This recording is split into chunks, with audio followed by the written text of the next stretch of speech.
Distinguished guests, His Excellency President赖清德has arrived. Please welcome His Excellency with a big round of applause. Welcome. President Lai is accompanied by the Chairman of the Prospect Foundation, Dr. Chen Tan, and Deputy Minister of Foreign Affairs of the Republic of China, Taiwan, Mr. Chen Tan. Welcome. Thank you all for joining us today.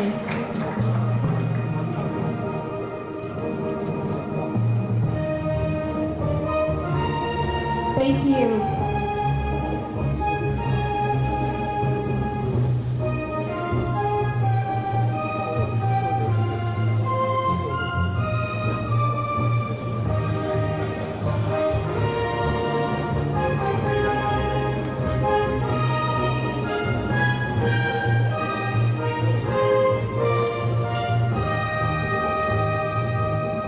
Thank you. It's our honor and great privilege to have all the VIPs, distinguished guests here today with us. Please take a seat.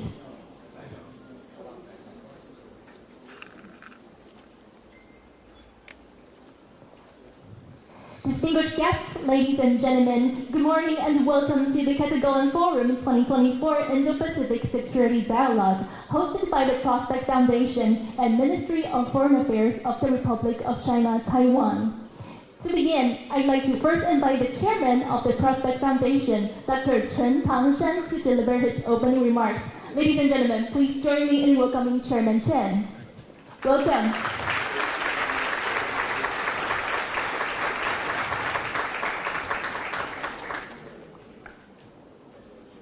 Welcome. Please join us on stage.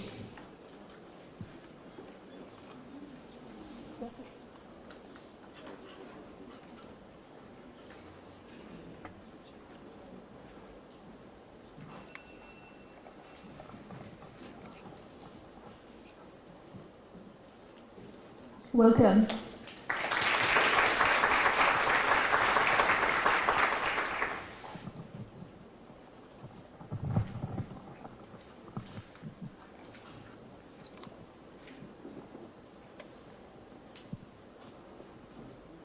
Good morning to everyone. Good morning. Honorable President Lai Ching-te, former Prime Minister of Japan, Honorable Yoshihiko Noda, former Prime Minister of Slovakia, Honorable Edward Hager, former United States Ambassador to the United Nations, Honorable Nikki Haley, a member of the Parliament of Estonia, Honorable Kerry Lennart, former Deputy Prime Minister of Latvia, Honorable Artis Fabriks, Commissioner of North of India, Mr. Panja Savarani. Welcome. And Secretary of General to the President, Mr. Pamangman. I'm going to first he's here. Deputy Prime Minister Chen Tan, my good friend, and Vice Minister Chen Liko. All distinguished guests this morning. Good morning again. Yeah. Good morning.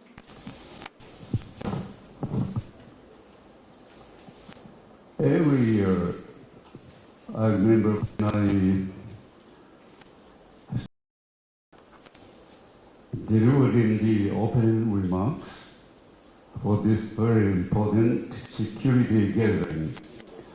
It seems to me that the list of challenges facing us has not only grown, but those challenges have become increasingly complex. This is my thought, I think. That is due both to the nature of our interconnected world and to the resurgence of a group of authoritarian states that, like us, learning their lessons, adapting and remain obstinate in their efforts to weaken our societies. Try to erode the ties that bind us and rewrite the rules of the international system in ways that benefit their non-democratic worldview.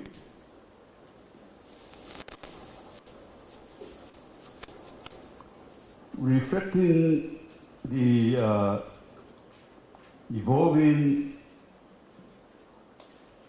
nature of those challenges, this year's forum, we offer a much needed discussion by experts on 3 key topics that will have a consequential impact on our world for years, if not decades to come. So the first panel will focus on the threats that are immediately recognizable to anyone here who lives or works in this region. Indeed, our experts will discuss gray zone conflict in the Taiwan Strait, the South China Sea, and the East China Sea. This will be followed by a discussion by a second group of experts on economic security and economic coercion, among others.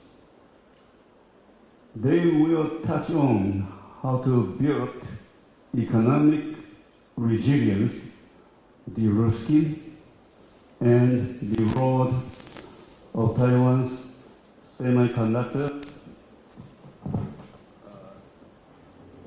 in stabilizing the regional supply chain. I repeat that. The Taiwan semiconductors in stabilizing the supply chain. Because this is, I think, a very important topics we're going to discuss about it. Then finally,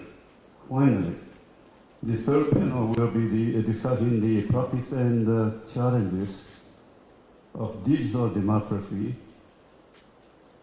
with special focus on how digital authoritarianism is spread through false information, and how it affects democracy. So there's a lot of ground to cover, and I'm looking forward to the important discussions that will be held today. So I'm once again very optimistic that together, we can not only identify the challenges that is facing us, but also we can just as importantly propose concrete and effective solutions on how to address them. So this is a very important meeting, and we appreciate tremendously of your coming to participate in this very meaningful event. So once again, I only need to say from the bottom of my heart how much grateful we are to each one of you. So once again, hope you have an enjoyable stay in Taiwan. So once again, thank you very much for coming. Thank you. Thank you very much for the remarks, Chairman Chen. Thank you, and please return to your seat. Thank you. Thank you for the remarks.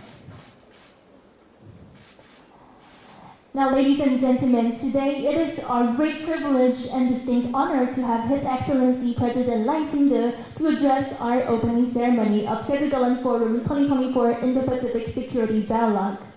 Ladies and gentlemen, please join me in welcoming His Excellency President赖清德for his remarks. Welcome.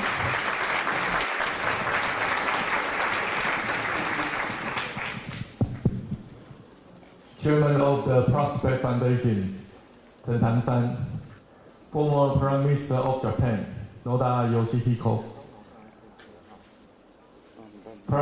former Prime Minister of the Slovak Republic, Edward Heger, former United States Ambassador to the United Nations, Nikki Haley, distinguished guests, good morning. Good morning. The Katagolan Forum, now in its 8th year, is a platform for dialogue on security in the Indo-Pacific. This year's forum will cover topics such as security in the Taiwan Strait, economic security and economic coercion, and the practice and challenges of digital democracy. These are issues of concern for democratic countries around the world. And Taiwan is more than willing to work even closer with other countries in search of solutions. I want to extend a warm welcome to you all and sincerely thank you for making the trip to Taiwan. Joining us today are political leaders, parliamentarians, and experts from 11 countries. We also have the special honor of welcoming former Prime Ministers Noda and Heger and Ambassador Haley, who will be as keynote speakers. Your presence demonstrates country support for democratic Taiwan. It's also a symbol of solidarity for the Indo-Pacific region.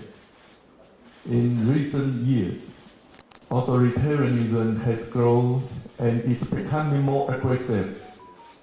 It's now a challenge at the global level. We have seen Russia invade Ukraine, and North Korea threaten the peace and stability of Northeast Asia. Now conflicts have also broken out in the Middle East. We have also seen China's military expansionism in the East and South China Seas. Not only through military exercise in the Taiwan Straits, but also in joint sea and air treaties with Russia in the South China Sea, Western Pacific, and Sea of Japan. Such actions are intended to intimidate China's neighbors and undermine regional peace and stability. China has even weaponized trade, using various pressures and threats. It's politically manipulating not just Taiwan, but also Japan, Korea, Australia, Lithuania, Canada, and other countries. I'm sure that these unilateral tactics of economic coercion are very familiar to our guests from Australia and Lithuania. We have also seen China use hybrid warfare tactics, such as cyber attacks, cognitive warfare, disinformation, and political interference in attempts to infiltrate and influence elections in Taiwan and other countries. China has also tried using technologies and the internet to separate digital authoritarianism and such influence the development of democracy globally. We are all fully aware that China's growing authoritarianism will not stop with Taiwan, nor is Taiwan the only target of China's economic pressures. China intends to change the rules-based international order.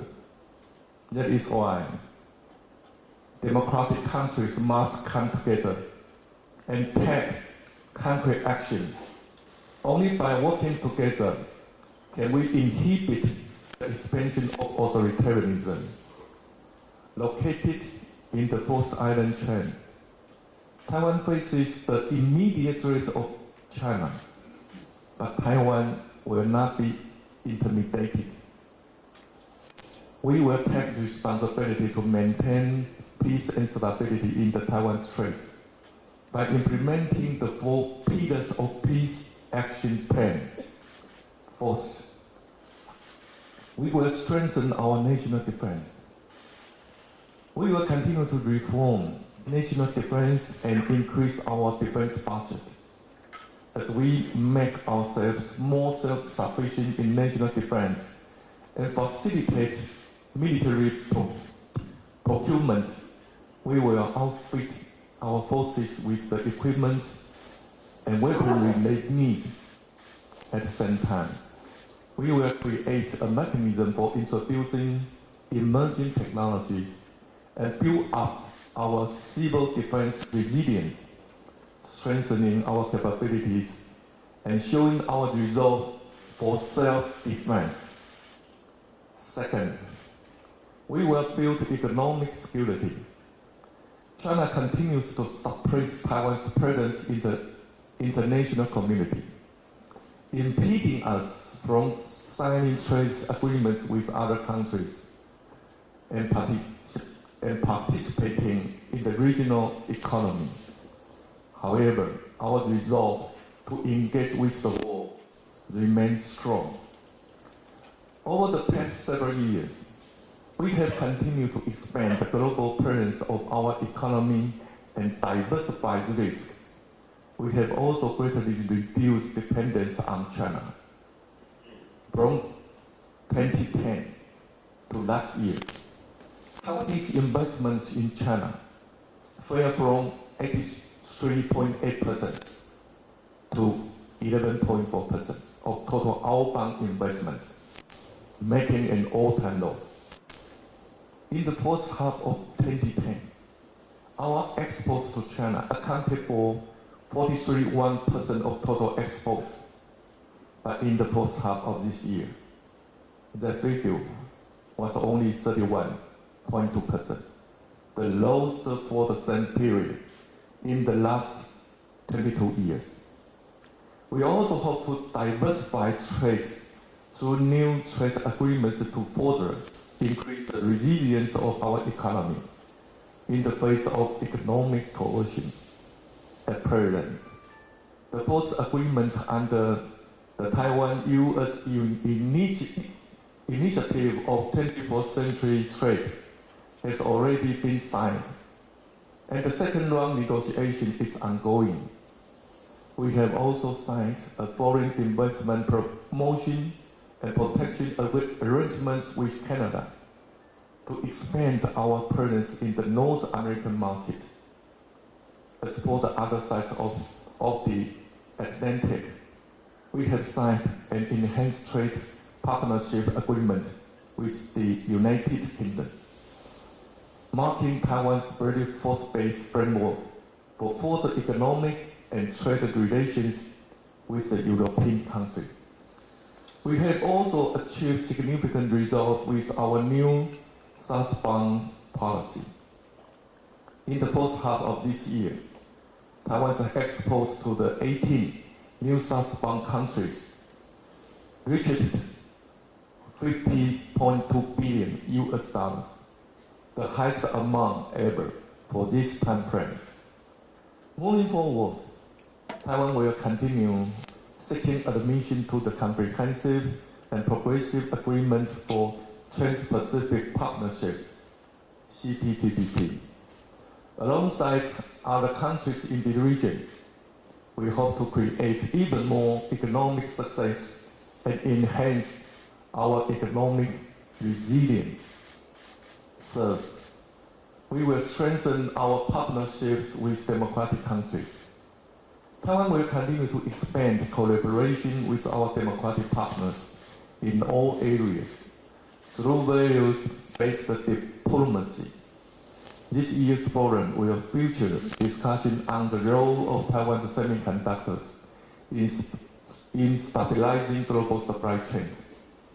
In this regard, we will continue to cooperate with like-minded partners on democracy chips as we build sustainable supply chains to advance global prosperity and development. Taiwan will also step up exchanges and cooperation with other countries in national defense and security. Alongside fellow democracies, we will demonstrate the strength of deterrence, prevent war, and achieve our goal of peace through strength. The final pillar is stable and the principle of cross-strait leadership.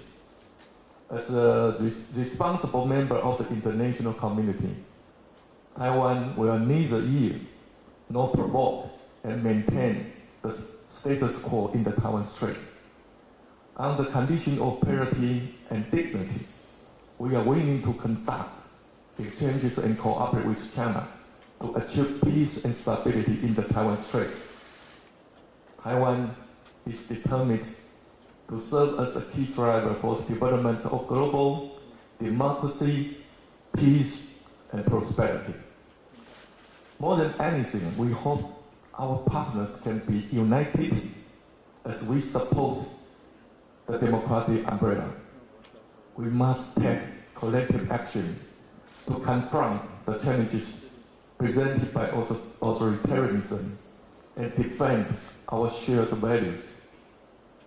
To close, I would like to express my appreciation once again for your consideration and support for Taiwan.